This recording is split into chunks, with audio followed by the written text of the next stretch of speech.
সবাইকে ঈদ উল আজহার শুভেচ্ছা জানিয়ে আমি আজকে শুরু করছি। আজকের দিনটি অত্যন্ত গুরুত্বপূর্ণ একটি দিন, কারণ আজকে ঈদ উল আজহার দিন। বছরের যে দুইটা দিন মুসলমানদের জন্য সবচেয়ে শ্রেষ্ঠতম, সেই দুইটা দিনের একটা হচ্ছে ঈদ উল ফিতর, আরেকটা হচ্ছে ঈদ উল আজহা। তো এই যে আমরা ঈদের দুইটা দিন পালন করি, ঈদের দুইটা দিনে আমরা উৎসব পালন করি, আনন্দ উপভোগ করি, আনন্দ উদযাপন করি।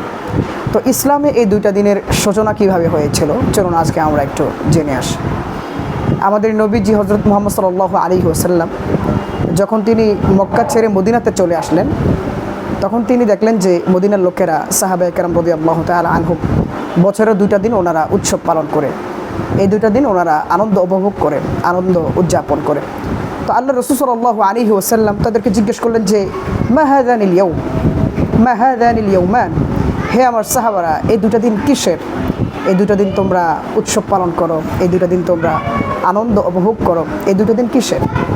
তখন সাহাবায়ে কেরাম রাদিয়াল্লাহু তাআলা আনহুম ওনারা উত্তর দিলেন যে কুন্না নালআবু ফীহিমা ফিল জাহিলিয়্যাহ, ইয়া রাসূলুল্লাহ, ইসলাম আসার আগে যখন জাহিলি যুগ ছিল, জাহিলি যুগে এই দুইটা দিনে আমরা উৎসব পালন করতাম, এই দুইটা দিনে আমরা আনন্দ উপভোগ করতাম।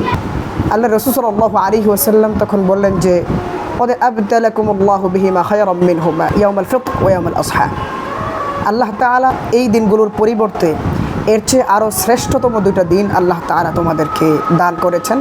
একটা হচ্ছে ঈদ উল ফিতর আর একটা হচ্ছে ঈদ উল আযহা।